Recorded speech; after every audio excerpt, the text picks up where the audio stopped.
improve and how we can support more women into work, more people with disabilities, more people from a veteran background, more minorities.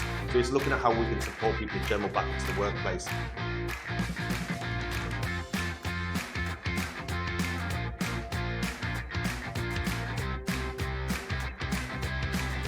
Introducing ALOIS Talks.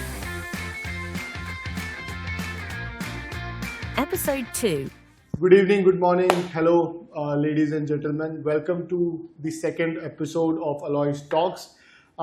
This is our podcast series where we talk about staffing industry, recruitment industry, and we discuss it with who's who of the industry, the giants, the titans of the industry who have led this industry for over decades. And with that, we have a very special guest today with us. I would love to introduce him.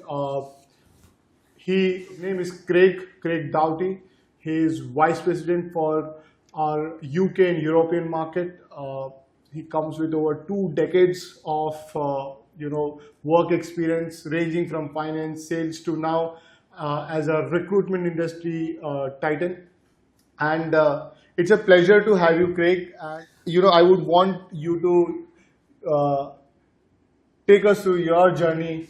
How, we had this chat, you said you were not into recruitment industry in general, and what transitioned you into this?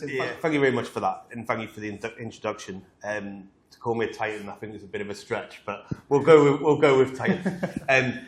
In terms of myself, I suppose I've had over 25 years of experience in the workplace. So I left university with a degree in psychology and American studies. My major was in psychology. So I suppose for me, it was the psychology of people that got me ticking. And my first ever role out of university was working in finance sales. So I worked for companies such as Citi Financial and Barclays. Initially at Barclays, I was more of a customer service representative, and then realized there could be more money made in the sales side. So I moved over to Citi Financial, who at the time were one of the largest financial organizations in the UK.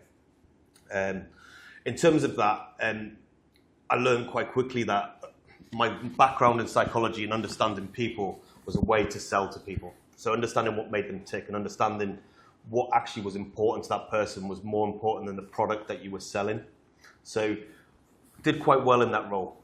It came to the point though within that, in finance I suppose, I wanted to more utilize my skill set that I'd learned at university. So from there, I moved into a role with a company called Pertemps.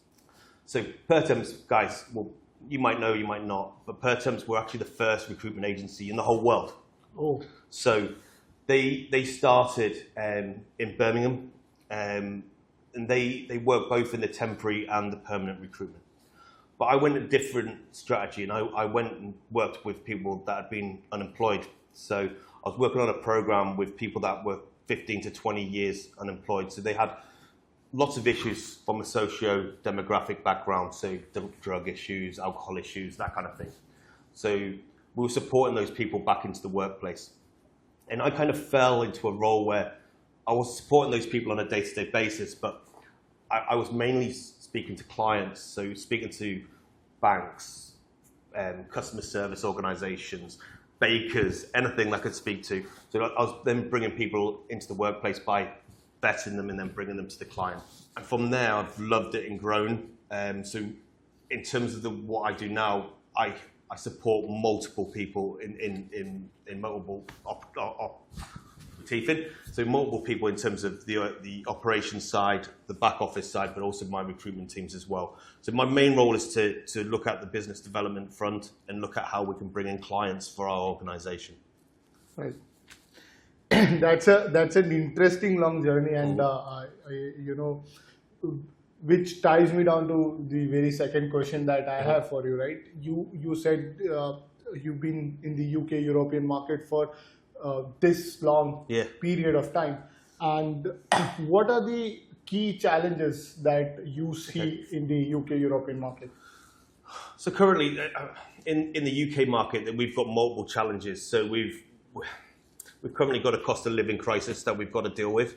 So that's pinching the pockets of people, and that also stops people from moving from roles, because they want to try ensure that they don't move to another role that potentially leaves them vulnerable to unemployment. So it's quite a challenging market in that respect. On top of that, we've went through Brexit in the last 5 years. Yeah. So that's had a massive impact for us in terms of transition of staff. Bringing people from other countries has really slowed down. So in terms of, especially in the IT sector, where we were bringing staff from countries such as India, Israel, South Africa, those countries, it's really slowed down. So we now can't get visas for those people. So we've got to find different ways to find people, different ways to be innovative in bringing people to the workplace. So whether that be looking further field into Europe and nearshore, or whether that be looking at how we can upskill staff and bring them into our business. So, and then it's a continuous training and development of those staff that we've got on our payroll to ensure that they can find better and continuous work. So on top of those pressures, as people will know, we've also got the Ukraine war, we've got the war in Gaza. So there's quite a lot of different pressures, and that's a lot of pressure across the whole gamut of recruitment in the UK and Europe. People will probably know as well, in terms of the IT sector, the giants of the IT sector over the last 2 to 3 years after COVID went through a whole host of changes. I'm not talking about COVID because it's a boring subject for everyone now. But in terms of that, we went through a big change in terms of we went from, no one was in the workplace to a hybrid workplace back into the workplace. So it's actually trying to bring candidates along that journey to back into the workplace has been quite a difficult and challenging journey. Also with that, the expectations of workers have increased, pay rates have become difficult to manage. In our clients, a lot of our clients actually stopped recruiting over that period, especially in the IT field. So both from a governmental standpoint, where there's been pressure from external pressures that have stopped spending, but also in the IT sector in general, where the big Goliaths of IT have stopped recruiting, which then has a knock-on effect or a cadence effect on all of the underlying. So you don't have people moving from company to company, not moving up into the metas of the world where they've stopped recruitment. So you have a knock-on effect where you're no longer recruiting from the back end into the front end. So that's had a real big knock-on effect in the UK market. We're also seeing that there's big issues in Europe as well in terms of organisations that are struggling financially. Probably what a lot of guys have heard from their clients when I'm doing business development is, they'll say things to me like, Craig, we're just trying to keep the lights on because we've got to pay our gas and electric bills. So it's trying to be innovative about how we can place people. So changing the way that we place people, potentially looking at permanent recruitment instead of contractual recruitment is a way that we're looking at. And in the UK market, we're seeing a real change in the whole landscape of recruitment. So we're seeing that people aren't just doing contractual recruitment anymore, and that's not the mainstay of recruitment. The mainstay of recruitment now is going into FTE and into permanent recruitment. So we've got to move with the times, and we've got to look at the client portfolio that we have to try and ensure that we've got a good portfolio of clients that we can work with and place our candidates into. Indeed, that was it's a challenging time, and that has made a lot of impact. Be geopolitics, you covered, hybrid workforce, COVID. I know it's a boring subject, but there's a lot of things that have happened in past couple of years, and it has changed the industry in general. So while I do speak to a lot of folks from various geographies, and the sentiment is same. Be it geopolitics, be it internal issues, there are a lot of things that have affected the industry in general. But the industry has evolved. Yes. And my next question to you is, the industry has evolved. What are the strategies that you or the companies in the staffing industry are generally using to evade from this sort of situation and provide right kind of talent and to sort of work with the clients to solve their problems in general? So I think it's like total talent management and future of work. So we're looking at how we can involve with organizations to support organizations with not only their contract need, but becoming more of an arm to their organization. So how can we support their HR or their TA to hit things like diversity quotas, to support them with women into work, these things that are really, really big issues across the world, and one of the great things about ALOIS is we've actually got 55% of our workforce are female. So that, for me, that's a massive achievement for our organisation, especially within the STEM area of business. So, we are an industry leader in that area. From my perspective as well, it's looking at how we diversify our business portfolio. So previously, we'd maybe just looked at contingent labour and how we'd work on that premise, but it's looking at contingent labour and looking at how we could potentially work into other areas such as SOWs or permanent recruitment. So it's looking how we can best fit that worker into the best place for them. So again, that total talent management. Initially, there might be a contractor, but it would be a better role for them in terms of a permanent role. We do that by looking at our contracts and who we're working with and our clients, and looking at diversifying our client portfolio in the fact that we look at MSP clients, we look at direct clients, we look at governmental. So we look at as many different avenues that we can place people within, giving people as much opportunity as we possibly can.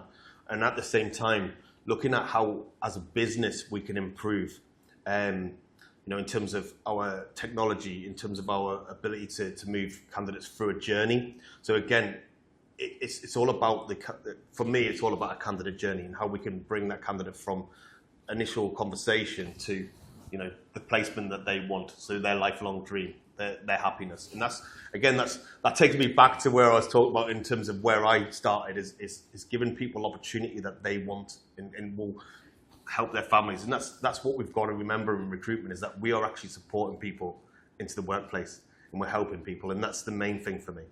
And doing that the right way, being honest, being given integrity, that's the most important thing for me. But also in terms of the way that we work with our clients is totally evolving. We have to evolve with it. We have to look at prices, we have to look at margins, we have to look at all the indicators that our clients are telling us are really important to them.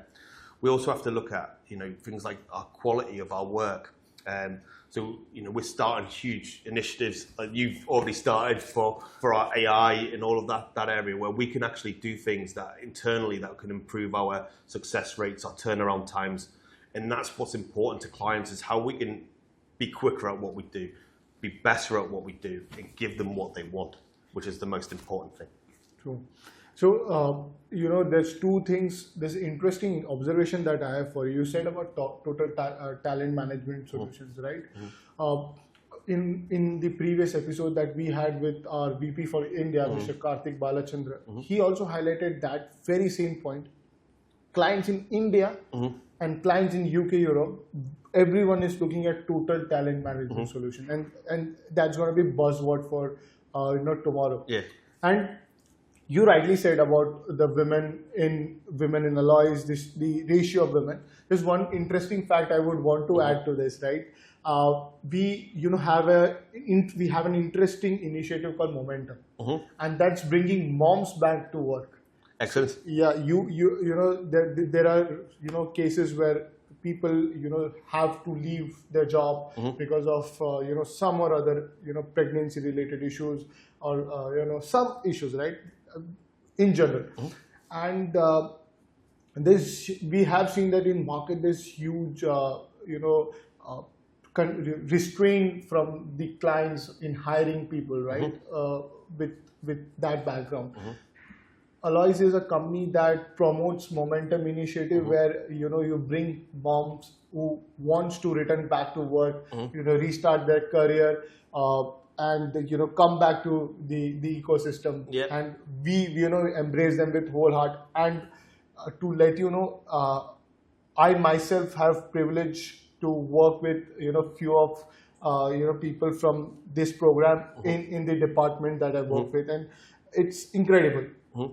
And so it's not, we are not getting into, that part of providing them an opportunity. It's them giving us an opportunity of having their services, mm-hmm. because being a mother is an incredible, I would agree with you on that point. I mean, in terms of supporting people, I mean, one of the initiatives that we look at is supporting them with things like CV writing and supporting basic, how they get over that potentially 1 year, 2 year gap in experience. So we support them with that and showcasing how we can really change their CV and show them the cross skills and the information they can put on their CV. Plus, most people have got some other skill set that they can bring, whether that be time orientated, because people with children have to look after them, they have to do all the things that they have to do. They have to do multitasking, yeah, exactly. So we're very supportive of people in terms of, even if it means that we have to look at their CV and give them advice and guidance and tips on how they can improve their CV and bring them back into the workplace. We talk to our clients about what they're looking for, but also talk to our candidates about how they can discuss gaps in employment with the potential employer to give them a better opportunity to be placed into work. So I think that's really key, and it's really important, especially within, again, I talked about the STEM subjects before, but it's really important that we look at females in the STEM subjects. There's a real issue that we need to overcome in bringing women into those sectors, so into mathematics, into technology, into engineering, into services really in general, scientific services especially. One of my great things for me is that my daughter is she's just qualified as a quantity surveyor, but the saddest thing is she's one of 3 people in our organisation as female out of 500. So we've got a long way to go, especially in UK and Europe. No matter in India, we've got a long way to go with these things. So we need to look at how we can support more women into work, more people with disabilities, more people from a veteran background, more minorities. So it's looking at how we can support people in general back into the workplace and what support we can give them. And again, that takes me back to the start again, and that's what makes me proud, is not just of my organisation, but what we do or what I do is helping people back into the workplace, no matter their disadvantages or advantages. Perfect. And in your previous answer, I particularly noted you talk about AI, right? Uh-huh. So there's too much talking around the hashtag future of work, yes, right? Yes. And its impact, on the global scale in the staffing and recruitment industry in general. Mm-hmm. So what do you think is future of work with respect to UK, Europe? I think the problem with AI is in people talk around AI and they have a fear factor of AI in terms of, firstly, Terminator. he's coming to kill us. We're a long way from that. But also they don't really understand the benefits of AI. So most people see AI as in robotics and all those different areas. They see them as ways of taking away jobs. I see them as improving skill sets. So it's about efficiencies and improving efficiencies. So why take 5 minutes, 10 minutes, 20 minutes to do a role when it can take you 30 seconds? Computers are very good in terms of algorithms, in terms of doing things that are 1, 2, 1, 2, but they still need a human touch. So we still need people that can utilize those systems and then make the phone call or make the contact with individuals, because we still need to make contact with individuals, because this is a sales-based role, both from a candidate and a client side. So we need to speak to people, we need to engage with people, but why not utilize AI to find the best people? Right. So instead of looking through a database, for example, and looking through 100,000 people and finding 10, our system can tell us how many we've got on our system. Firstly, how many CVs we've got on our system, how many of those people hit 80% of the the mark of the job specification. So it's about speeding up the process, about looking at how we can make people more efficient in what they're doing, which then gives efficiency to the client. So if we can change, even an hour quicker, 2 hours quicker, a day quicker, it speeds up the process for the client. The client is always looking to be more efficient. But I think in terms of AI as well, it's a game changer in terms of just in general time and efficiency. So our guys at the minute potentially are taking 2-3 hours to do things that could actually take 1 to 2 minutes in a day.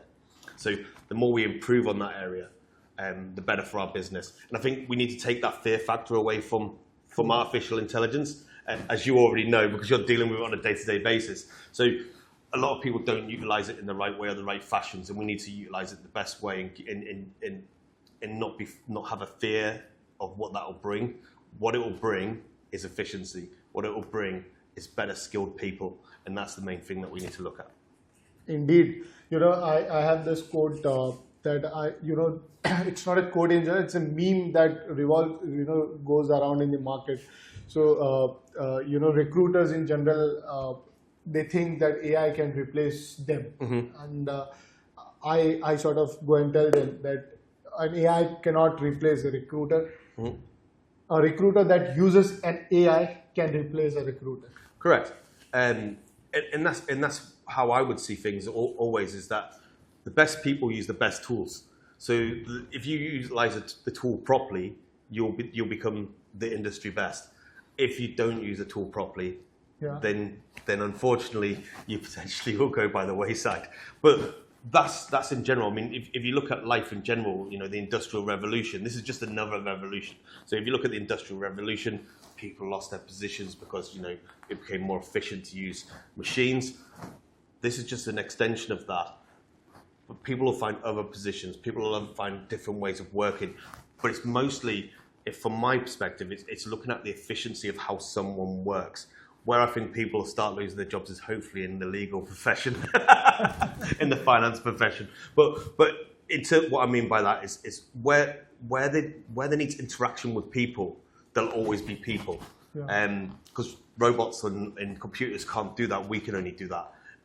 Where there's no interaction, that's where there'll be definite change in the marketplace. And we need to evolve to look at that as well. So potentially we need to evolve to look at how we can upskill and cross-skill the workforce that's potentially going to be impacted and impeded by AI. And that's a conversation globally that we need to have. Definitely. But from my perspective, it's looking at how we can help those people back into the workplace, potentially in a different role. As we talked about the mums, these people have cross skills, that they can utilize in the workplace. So we just need to look at how we can then reposition them, reskill them, and then replace. And that for me is an opportunity rather than saying that's bad in the market. Yeah. So Craig, that was an interesting conversation, and it was very insightful. That ends our episode for today. Thank you so much for your time. I really appreciate all the thoughts that you shared with us and our audience.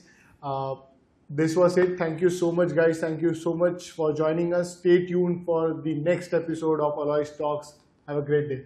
Have a great day. Thank you. Thank you.